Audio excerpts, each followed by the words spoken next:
So we actually got an update on what to expect for the March point update.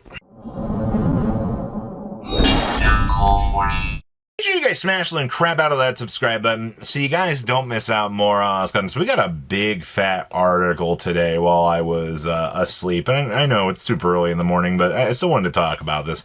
So the Proto YCS tournaments at the 300th YCS have concluded, and the numbers are in. Again, a huge thanks to everyone that chose to play the Proto YCSs in both Richmond and Dortmund.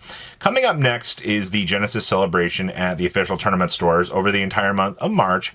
And we've also had the release of the new maze set. That means it's time to update points once again. The last major points update was based on tournament data way back in December, but between the Proto YCSs and the uptick on players posting their decks online using hashtag Yu-Gi-Oh! Genesis, we have a nice chunk of data to work with in updates, and you should see the update on Thursday or Friday, but we can also tell you what to expect now. Well, that's actually really, really nice. So new cards of the maze set. There aren't many of what we are getting points. The most important is the Gaze of Timaeus that makes Red Eyes Dark Dragoons 100 point cast almost irrelevant. So the side note, we discussed maze with Duelist at the event and whether or not the Pumpkin cards really need a huge number of points tossed at them preemptively, and we are able to suss out the players don't actually believe every new theme that releases is so powerful it needs an immediate 60 or so points slapped on the engine. Well, that's actually kind of cool. Interesting. Usage rates on outlier decks. This category covers cards used in decks that were significant performance outliers. As a reminder for a few basic facts, every tournament will have exactly one winner. Every tournament has a popular deck. Just being the popular deck doesn't mean that points are going to go sky high.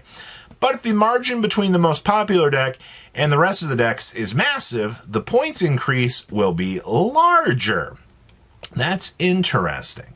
So across the Proto YCS events, Cool Tunes was by far the most played deck with 53 Duelist, not counting the White Forest decks that use some Cool Tunes cards as additional engine. That's twice as many decks as Exosister 27, which was the second most played deck.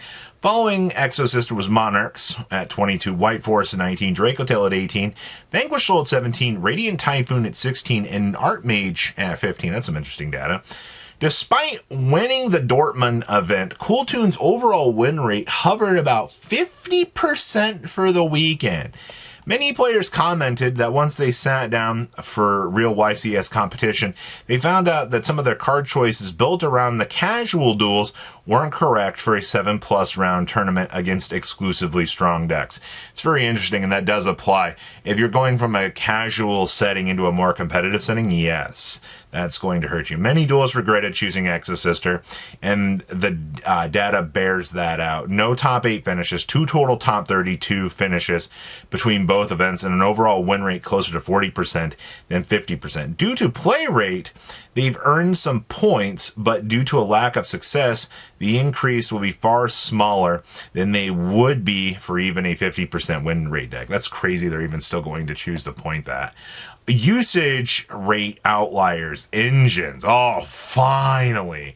The prophecy has finally come true. Radiant Typhoon Vision finally showed up as a popular draw engine in non-Radiant Typhoon decks. Why did it take so long for you to realize this? How popular was it? More than 3 times as popular as the Radiant Typhoon deck itself. This is a big change from the invitational stage on a rollout, where it was almost exclusively in Radiant Typhoon decks. The Regenesis cards have spread outside of just the Regenesis and Vanquish Soul, and at the same time, the actual Regenesis players also have been asking for a rebalance on their points, and like we did for Adventurer and Branded. Also, in this category, some changes to Punk as well as Medius the Pure and Theorilize, which now appears as engines across 3 different decks. Oh, well, that's going to be rough. Usage rate outliers non-engine. Okay. This is where Ghost Ogre and Snow Rabbit and friends appear. Cool Tune is really messing up are messing with the numbers in this category, since as a synchro deck, it's a very tuner heavy, and the Ghost Girls are all tuners, so this will get tricky, but a card like Ash Blossom and Joyous Spring is definitely creeping up in usage, and it's going to go up in cost. It's still showing up with less than a quarter on the North American decks, by the way, and even fewer in Europe. And the same for Droll and Lockbird has dropped in use, no surprise, so we would decrease it a little bit, but not down to where it was before. That's interesting. So they're going to rebalance Droll. I have a feeling people aren't going to be happy about that.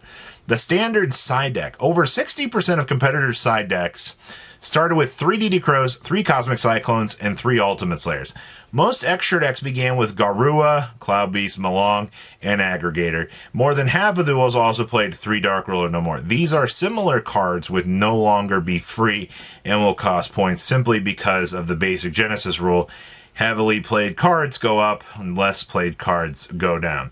Low usage decks players like will be taking another pass over the points list, looking for decks players seem to like but feel the points are too heavy on. The poster deck here is shockingly Dragon Rulers. We've never imagined what it would be like to travel back in time half a decade and tell our younger selves how much players want fewer restrictions on Dragon Rulers. Would have laughed ourselves out of the room, and yet here we are. Low usage non-engine. There are several cards undergoing point decay right now to rarely or never appearing in decks. That's interesting. Alright, so this is kind of cool. FTKs and pseudo FTKs. Since we want to keep things, we want to keep these out of Genesis, some miscellaneous cards, mostly draw spells, will likely be getting points tacked on. A few people tried some FTKs at these events. That didn't do some hot, but it's the only way to be sure. After we make this update, we're going to leave things alone through the end of the Genesis Celebration events. There's also another update to launch Blazing a Dominion on its Premier event weekend, just like we did with Burst Protocol, but seeing some pressing things coming up in the next month and a half, we'll address players getting ready for YCS Columbus on May 23rd, just to keep points and deck lists posted on Genesis. So we've also got a roadmap Q&A here. Oh, got a lot here. So, question. For big event tops where Genesis and advanced format main events both happen, will day 1 of the main event be Friday and day 1 of the other main event be Saturday, so I can shoot for day 2 of each event playing day 1 of both? For the WCQ and YCS, yes, but not until after YCS Columbus. For North America, starting with the Genesis tournament coming in the WCQ in July, and then the YCS main event after that, Genesis YCS Day 1 will be on Friday, and the advanced format YCS will be on Saturday. So you compete in Day 1 of Genesis and the advanced format for both shots at Day 2. Repeat, this starts in July, so not at YCS Columbus. Aw, that stinks. I was hoping Genesis would be at a lower power format. Can this be fixed? This can already be done. One of the beautiful things about Genesis is that the tournament organizers can adjust the point cap. Setting the point cap to 50 or 25, just for examples, cuts the power level of tournament decks considerably. A 10-point gap limits the use of point costed cards, only the smallest point card pool, and only a handful of those. A 0-point cap cuts them out entirely. Ask our tournament organizer to try different power caps for this, which is kind of interesting. And then what data do you use for point adjustments? Tournament data is the first and foremost, so we've been relying on the invitationals and soon the YCSs. We also look at decks shared with the YGO Genesis tag. But the big news recently is the addition of Genesis to Neuron, with more of a local official tournament organizers get patched to submitting deck lists via Neuron. We'll finally have a continuous stream of data that we're waiting for all along to build Genesis brick by brick during this access period. And it's been coming together very nicely. Thank you, everyone, for your enthusiasm and patience. So, RIP to the Exodia deck that's been running around. You had a good run. We're about to see some FTKs get cratered. Dragon Rulers coming back is kind of interesting. RIP to the cards that prevent the meta from being terrible. 3 DD Crow, 3 Cosmic, 3 Ultimate Slayer. Sayonara. You guys were good staples. Radiant Typhoon Vision should have been hit, in December, but Konami just decided not to for whatever reason, and I'm still not entirely sure what that whole argument was over time, but I think this is looking good. I don't actually have any complaints about this whatsoever. It's good to see that, you know, Pump King should be probably coming in near free, which is a good start. So please leave a comment down below, tell me what you guys think, and I'll see your beautiful faces back here in a day, guys. Patrons, thank you.